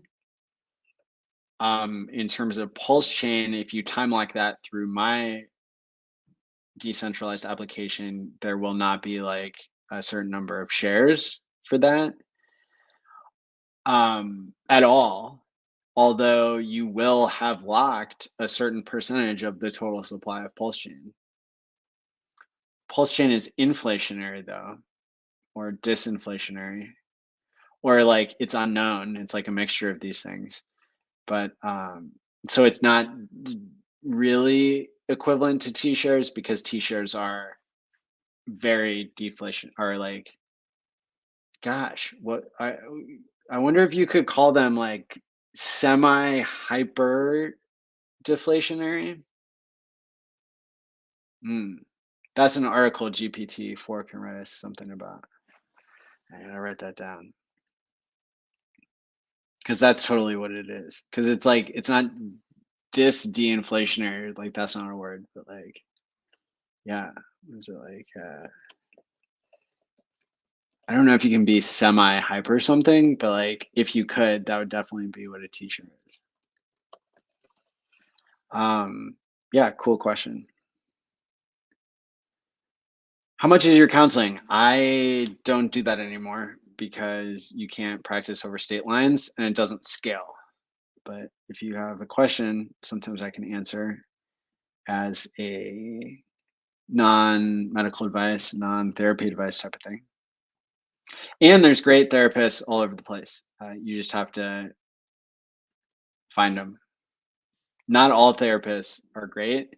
It's about like 1 in 3 or like 20% at least. Like 20 to 35% of therapists are outstanding. Hex pumping like V3 just launched. Cool. Yeah, I mean, if you zoom out on the weekly. Hey, I wonder if Randy Hilarski is going live now that it's like 9 o'clock. I am behind. I'm still 20 minutes behind. I'm sorry, everybody, but I'm probably going to go raid Randy. Richard tweeted final testnet, so that's good. That is good. Thanks for bringing that up. See you next month in Miami. That is right. Okay, so this is your final, maybe it's not the final. Here is your call to action. I am doing something so special for the people who are coming to the Hexpo Miami meetup that it might like take me so much time for what I'm doing for each person. It depends if I can get some help, but I might just stop selling tickets suddenly. So if you're on the fence and you think you want to go to Hexpo Miami, which is the Hex meetup that I'm hosting at the Bitcoin conference in Miami Beach, So it is a little bit pricey. It's like a $99 ticket for what I'm doing. And then it's like a $700 ticket for 2 days at the Bitcoin conference. And then getting a hotel room in Miami Beach is like super expensive. That could be like $1,000 to $2,000 for like 3 or 4 days. There's cheaper ways to do it for sure, and I've done those ways before and probably will continue to. But right now, I've said that I'll put out 120 tickets, and I think 40 have been sold. But the closer we get, I might just cut it off, even if it's only 60 tickets sold. So you're in like the last 20, because I have to think about like the people that I'm buying tickets for is going to be like probably like 5 or 10. So we are running out of tickets. This could be your last chance I guess I'll have to get help. I'll have to get more help if a bunch of you decide to jump on and finally get your ticket. But that's the situation there. We are running out of time to get your ticket for the HexBot Miami, and it's great to hear that Tea Time is one that is going to be there.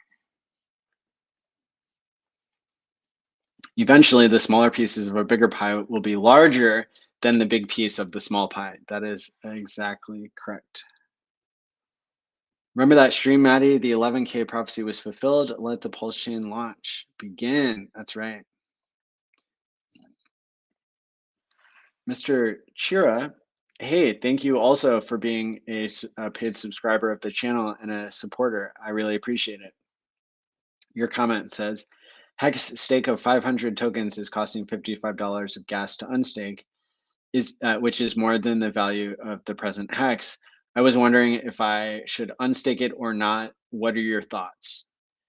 If it's only 500 Hex, let's see, the price of that would be what, like $50? And if the gas cost is like $55, I would say do not lose the money by paying so much of gas fees.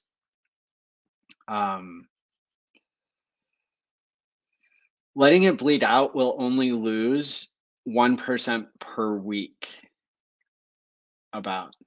And so you're only losing 5 Hex, which is like, even at 10 cents, that's like 50 cents. You're only losing 50 cents a week, and the cost of gas could dip. Now, here's what I did the other day. I advised my dad on this, and I had him put in like a lower GWE amount. And you kind of have to read or know a little bit about this in order to do it right. But this was the one time I recommended somebody to do this, and like it would have cost him $60 to process the transaction at the market rate, but I told him to drop the GWE like in half or like in a third, and the order ended up failing and costing him like $30, and it didn't even go through. Normally what would happen is it would just go through in the middle of the night, but we missed it by like 1 GWE. And so if you find a time when the GWE market price is low, like at night, like last night, for example, GWE had dropped all the way down to 15. That's what it was processing at. So doing a transaction was significantly cheaper. Like if GWE right now is like, let's say 60, I'm gonna look. Right now it's 23. So maybe that is about the cheapest you're gonna get. You know, you might have done that on go.tshirt.app, because we had it set up like that basically. So yeah, I mean that's the situation. You can wait to see if you get lower gas prices, or wait for PulseChain and it'll copy over there. If PulseChain comes out soon, you're losing 1% a week. And if you can catch gas at a lower price, or you can manually set it lower, and you just understand that sometimes there's maybe, in my experience, like 1 in 10 times you just lose the lower gas fee that you set. And so that can end up making it even more expensive to end than the current price, because my dad had to pay the $30 and then he went back and paid like $40 to end. So it ended up being more than it would have, but that's very unusual. That's not how it usually goes. Normally, I can set a lower GUI, and it'll just go through slower. Super Hex, win. Good to see you there. 8.2 cents. We're creeping up.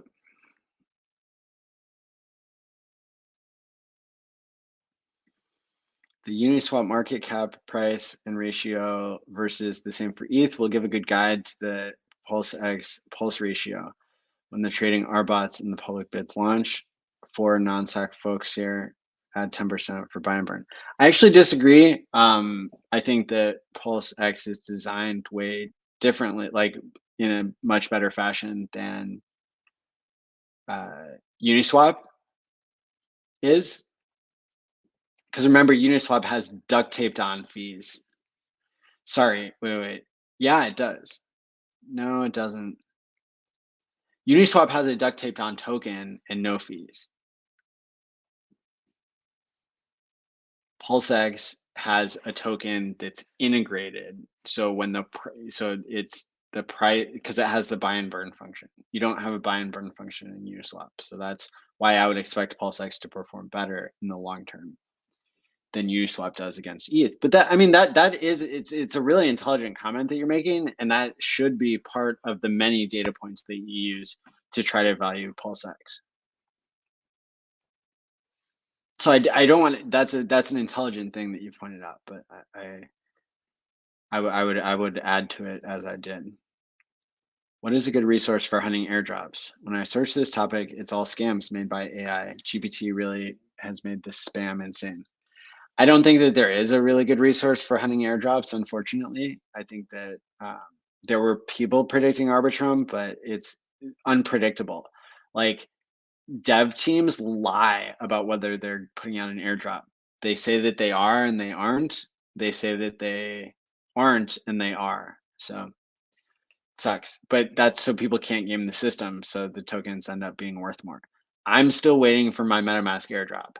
If I swap $100 or $500 of Hex, sometimes I use MetaMask and I burn $5 worth of my transaction fee or $1 of my transaction fee because I want to qualify for a MetaMask airdrop if they ever do it. And I've probably lost a lot of money that way, more than I'll get back if they do a small airdrop. But that's what hunting airdrops means, is you're losing money left and right, buying stuff that you don't need. Yeah. I've been enjoying your streams since you, Kareem, and Wales were a team. Your insight and inspiration were always helpful. Love and hugs. Thank you so much, Diehard Hexkin. Really appreciate it. Thanks for the super chat. Thanks for the support. Hope to get to Miami. If I can, we'll bring a table so I can turn up the power of your people, Dr. H. Right on. Well, I'm not going to have any tables set up, but yeah, I mean, it's there. We're going to be meeting up in a group and having a really great time. We're going to be going through the expo hall together, and I think we are going to stand out as a group. That's what I'm going to say for now. I got some cool stuff planned. BTC pumping. It's time to pray for PulseChain success. I agree. Ash, hey Maddie, hope you're well. What resonated with you that made you get into Hex? I heard about the Bitcoin free claim, and that's why I looked into it more, because I was learning about how to program my own Bitcoin node, because I had gotten beyond the basics and I wanted to learn the more advanced features. And I heard that there were 2 or 3 coins that were doing Bitcoin free claims. And so I learned how to sign a transaction using my Bitcoin private key without exposing it. So that was pretty cool. 1 to 3 biggest mistakes you made in crypto, and what did you learn from?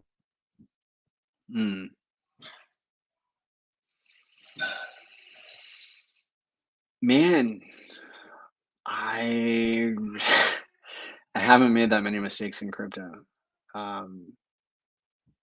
which sounds really weird, but it's been really great actually. My mistake, I don't know. I want to say I could have bought more in the first bear market, but I dollar cost averaged and I didn't put in more than I could lose. I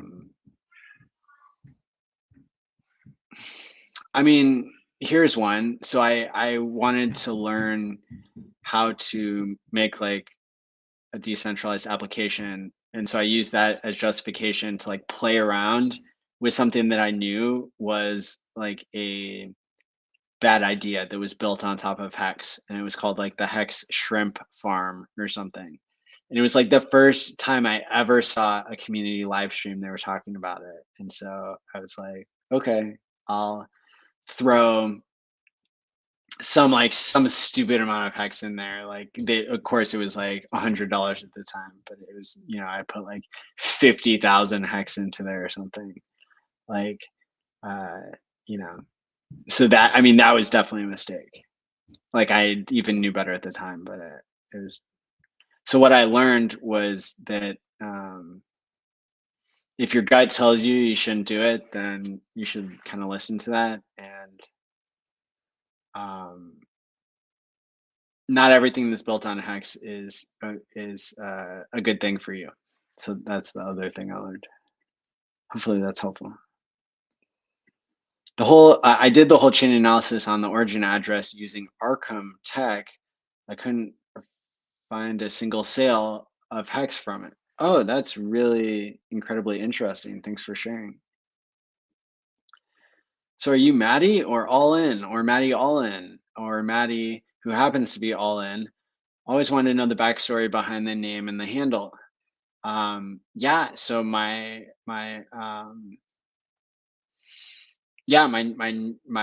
handle name comes from my real first name and my real name. So there you go. And it's a play on words.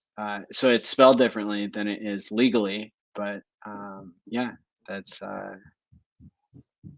who I am, and ALLin is a play on words. So there you go. And I came up with like tons of other names that I could have called myself before I went back to like just my real name. So what's the lowest amount of Hex you would stake currently, or does it matter getting the copy of staked Hex on PulseChain? I guess it depends like what country I lived in, or like what my income was, would be like what the lowest amount would be. But I've heard other people say 10,000 Hex if you're doing 15 years, and then maybe you could scale it down from there.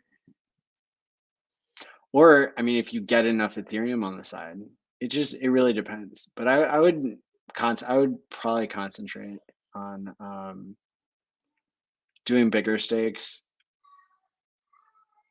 But so what I would tell people to start out usually is what I would do is I would break it into 4 stakes. I would do 0, 5, 10, and 15.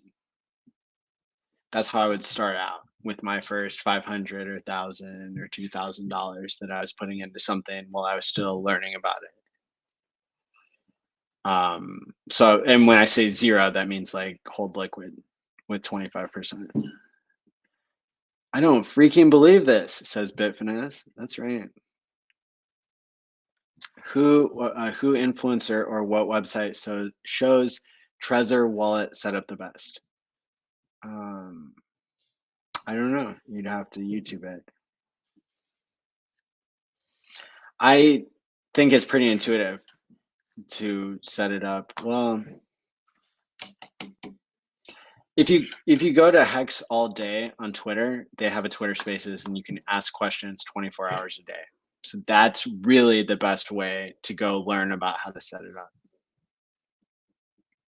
in my opinion, because it can be individualized and other people can learn from it. Corey Geary, shout out to you. What's up? Hey, Maddie, what will the price of Hex start in PulseChain? For tax purposes, I think it'll start at 0 because of the fixer bot making trades. Yeah. But it's funny that you put like 0.0, 0.00, or 0.000. Yeah, those are all the same number. Love your channel, by the way. Hey, appreciate it. If Binance or Coinbase lists Hex, what happens? We don't know. It's never happened. Depends if they bought some up beforehand and then they try to dump it on your head. But usually coins pump when they get listed by centralized exchanges because there are more people who can buy them more easily. How high do you think Hex will go in the next bull run? I don't know.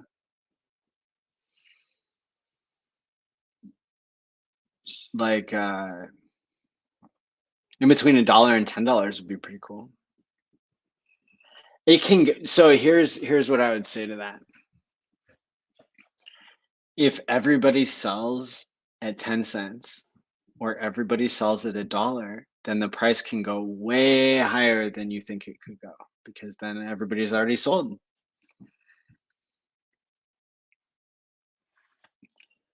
So you cannot do single-sided minting or staking if you time lock, Maddie. That's a great question. I probably need to address that in a separate stream. The simple answer is that like there are ways to do staking that people have come up with other contracts that might get developed in the end for time pays me. So that's pretty cool. I'm like optimistic that that could end up being a way at some point.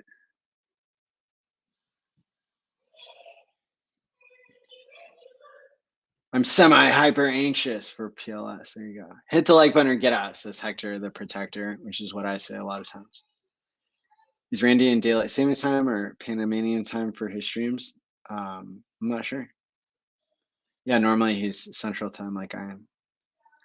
Do you guys see the class action lawsuit against YouTubers promoting FTX? Yeah, I did. And I saw Meet Kevin like spoke against it in a really awkward and weird way. And that's interesting.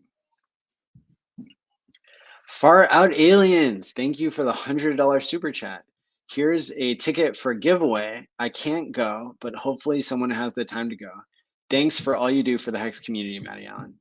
My pleasure. I am so thrilled that you made this. I myself will donate the extra $30 to get the total up to $100 because remember, YouTube takes 30%. So if anybody wants to donate in the future, go ahead and hit the donation address mati.eth, mati.eth. But I'm enthusiastic that you did this publicly on the YouTube channel. It probably draws more people into the YouTube channel by giving YouTube their cut. So I'll cover the difference in the ticket, and I really appreciate you supporting the channel and supporting others. And we'll find a way to give that away to somebody who can attend and is excited. So they will go in your honor. Thank you, Far Out Aliens. Attaboy, Maddie. Dude, can you explain that Hex does not need exchanges like Binance? Hex users hold their own keys and use a decentralized exchange. We are way ahead of everyone else. You said it great right there. Yeah, there are major advantages to Hex having so much transparent trading volume, in the 90% range, 90 to 100%. It's beautiful.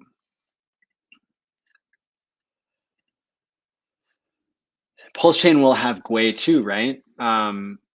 It has a transaction cost and it's not called Gwei, I don't think.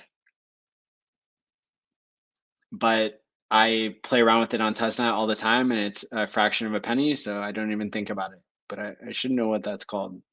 Remember, Gwei is like denominated as like a subunit of ETH, so it might be called Hearts. That's the smallest unit of a Pulse coin. And here's like another thing just for your crypto education.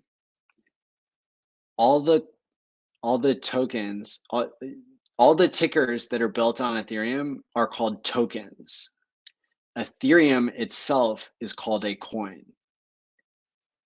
that gets kind of like quoted incorrectly a lot. But like, so Ethereum is a coin. PulseChain is a coin. Everything else is a token that's built on top of those two. So that's kind of a fun little lesson. So like when I say you can time lock any token on Ethereum and on PulseChain with time pays me, I also have to say, if I want to be exceedingly accurate, that you can also time lock your PulseChain coins and your Ethereum coins. And even if I wasn't trying to be that specific to like the viewers at home, the smart contract does have to be that specific so that it can allow you to time lock the two different types. I'm standing by this alien. Nice one, Space Bro, even if you do be probing. Fox Muldar, right on. Where's the highest of stakes update, dog? I know. Well, we're due for an update from them, so I think we'll all stay tuned for that now, won't we? Furu Finance, what's up? Good to hear you, or good to see you there, and good to hear you on your live streams. Everybody should subscribe to Furu Finance. Let It Go Diet. Furu, we got 22,000 views on one PLS video. Well done, guys. Good job rocking the YouTube and the TikTok. 8.3 cents, big move for Hex in the past hour. Nice. And I'm looking down at Hex Daily Stats. It says 8.5. So my other app says 8.4. Beautiful, beautiful. That's really great. Oh, hey, for all you audiophiles at home, Apple came out with a new set of AirPods Pro today. So these are the ones that go inside your ear, not the ones I'm wearing, but the ones that go inside your ear. They came out with their second or third major iteration. I think they're calling them like AirPods 2 or something, which is super confusing. But anyway, the most recent version just came out today. They have 21 hours of listening time. They have 2 times the noise cancellation of the previous Pro version. And they have, I think, double the amount of like talk time with active noise cancellation on. Or maybe it's just active noise cancellation on. It's like double the time that I had before, from maybe 2 hours to 4 hours or something like that, which is incredible. So good job, Apple. They could do a little bit better with like allowing them to connect more seamlessly, but I'm constantly listening to YouTube streams when I'm not producing content or living my life in the real world, let's say. But I mean, that's a huge thing for me. I can be exercising, I can be driving places, I can be doing chores around the house, I can be doing all these things while I'm listening to YouTube streamers at 2x. So that's a huge part of my life is the Apple AirPods, and I'm like obsessed with them. And so finding out that there's a new pair out is really cool. But I have the not the ones I'm wearing over the ear, which are also good, but there you go. We'll see you in Miami. Hey, that's what's up. Furu Finance. Super glad to hear you're going. That's amazing. Peace, love, and pulse, says the Church of Universal Oneness. Big green candle. Well, guys, I mean, some of these streams that I've been doing in the past few months have, like, Thursday nights have not always gone 2 hours. They've been going like half an hour. So you guys definitely got me hyped up, or it's just the banks failing and crypto doing well and Richard Hart being right and all of us being right at times. It's been really cool. So I'm pumped. Everything is pumping with Bitcoin soaring. Very cool. It can sometimes take a few days for people to get their money in once they make a decision that the banks suck.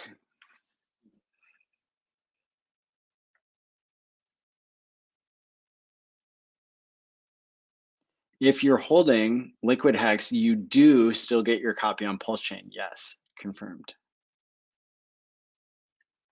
People already confirmed it for you. Good. Yo, lucky most of y'all missed out on BitConnect because you'll probably be in my boat. Even though I'm getting my 20K back, it's been a long time learning a lesson about trust, for sure. Ethereum found a 2 to 3x bottom from its SAC price. Do you see PLS finding a similar bottom before the run-up? Could be. It's very difficult to predict things in the short term with so many unknown unknowns. We don't even know the macro environment that PulseChain will launch in. I think I know. I think it'll be the macro environment that's being built now. But look, the world looks a lot different in the past week or two than it did in the months before that, with all the banks failing and stuff and being bailed out by the governments and stuff. It's been a wild ride in the past week, which makes it even harder for me to predict. I think that yeah, I think that PLS and PLSX could dip super hard, or they could go straight up. Sorry that I don't have a crystal ball yet. See, if I hop in my DeLorean, then that would ruin all the fun of getting to see it play out in real time. My last question was regarding how many zeros it starts with. Okay, I was wondering if that's what you meant. What do you think of Conrad Zen and his coin? Do you believe in his protocol? I think I bought like $300 of that at one point, just to see what it was all about.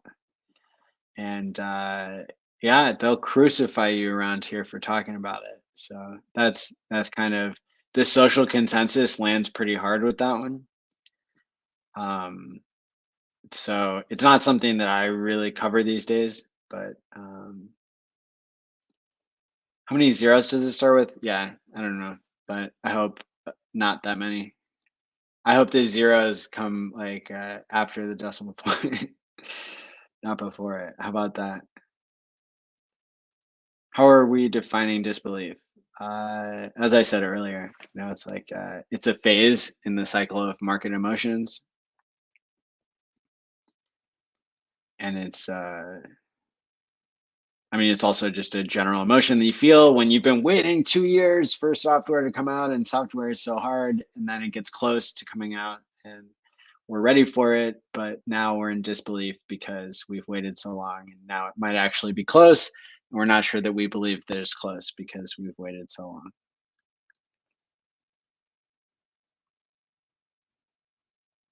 I'm catching up here.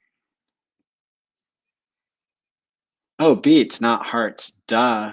Okay. Yeah. Thank you guys. There's like 3 or 4 people saying it. Yeah, that's what I meant. I meant beats. Thus, child, I'm trying to make it to Miami, but it's a struggle with my responsibilities. However, please clear confusion. We must purchase a BTC conference ticket to participate. I don't think I'm clear. Sounds like Hexpo equals BTC Con. Yeah, exactly. So I'm just doing a meetup. I'm not doing a conference. I am doing a 48-hour live stream. So you can participate even if you're not there. Going there is expensive. Miami Beach is one of the most expensive places in the world to visit. It's recommended to buy a Bitcoin conference ticket. They are incredibly expensive at $700 for 2 days. There's also an extra cost to go to the after party this year, which is different than last year. And they just started selling tickets for that. So that's like an extra $50. I still think it's worth it. I got one. But yeah. My prediction is that there will be people that don't go inside the Bitcoin conference. But that's up to the community how many people want to do that. So I would check with other people, go into the Telegram group and check with other people and see if there will be other people doing that. Because for me, I'm not telling anybody that they have to get a Bitcoin conference ticket, but I did, if you read carefully the description of the event, there are going to be meetups that I plan inside the Bitcoin conference and meetups that I plan outside the Bitcoin conference, like inside and outside the gates. So that's where it's at.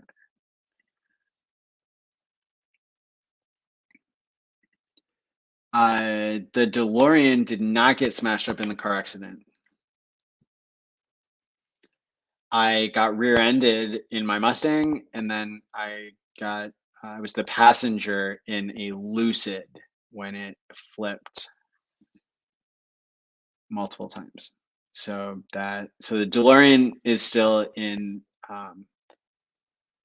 So the DeLorean was in the top 5% of all DeLoreans in the world in terms of being amongst the best preserved when I bought it. And then I got Sticker Guy to make a bumper sticker for it, which definitely dropped it out of the top 5%. But it's still in the top 5% most baller DeLoreans because it didn't really change the composition of it very much to put a bumper sticker on it. But that is a very detailed answer. I hope you appreciate it. And it's good to see you, as always, Ken Installs. I staked a penny of Hex for 5555. It was in hearts. It pays out like 100,000 hearts in 15 years. There you go, Far Out Aliens. You're set. Hex is pumping 8.4. Great stream. Thank you. My pleasure. My staked a penny of Hex is worth 6 pennies 2 years later, up and to the right. That's right. Whatever happens to your SEC subpoena, it is not, it's not done yet, but there is a new blockchain legal defense fund that Richard tweeted about that I've been in contact with. And so they are wanting to help people who are affected by SEC overreach when it comes to Hex and PulseChain. So definitely check those out. Maddie, dude, bro, you rock. Hey, thanks. Appreciate it. Yeah, and then my last comment before we wrap up here. I sacrificed 1 heart, which is it's 1/100 millionth of a hex. I sacrificed that for poor pleb token. And at the time, I believe I was the lowest sacrificer. And so I would like to brag about that. So I'm not trying to make up for anything there. Cool. So with that being said, we are in the disbelief phase or not. The audience says not, they believe it. 371 people voted. So shout out to all of you. I'm gonna make a note of that 371 votes. Let me see. Thanks for tuning in. It's been a great stream. It's been a couple hours. I will be back. If there's any breaking news, I'll be back before Tuesday. If not, every Tuesday and Thursday at 7:30 p.m. Central, 8:30 p.m. on the East Coast, and on the West Coast, it's 5:30 p.m. that we get started. Looking to continue to have special guests on the stream for Game Theory Gang, and to still do solo stuff here on Hex Therapy Live. And these next 2 weeks are going to be probably some of the most exciting weeks, I hope, in recent crypto history. So let me hop on YouTube here and see if there's anybody we need to raid. Funding Jam. Yo, yo, yo. Oh, he's covering a Grant Cardone Twitter Spaces. Okay. Well, hey, go give him a follow one way or another, whether you go to his live stream or not. Go check out Funding Jam. He's been on the stream a couple times in the past week. He did a fantastic, and I know him personally to be a great guy. So everybody go to youtube.com/funding GYM. And let's see. Until next time, my friends, publish wisely and peace out. It's from ALLin of Hex Therapy.live. I like Maddie. Maddie tries to make the world a healthier place. He's a mental health professional. He's done research. Big videos on sudden wealth syndrome. There's nothing that a human being could do better than try and heal his fellow man. ALLin's got that covered. Does emotional, feel good, mind management, emotion stuff like as his gig because he's a therapist. That's what he does for a living. Like he helps heal people.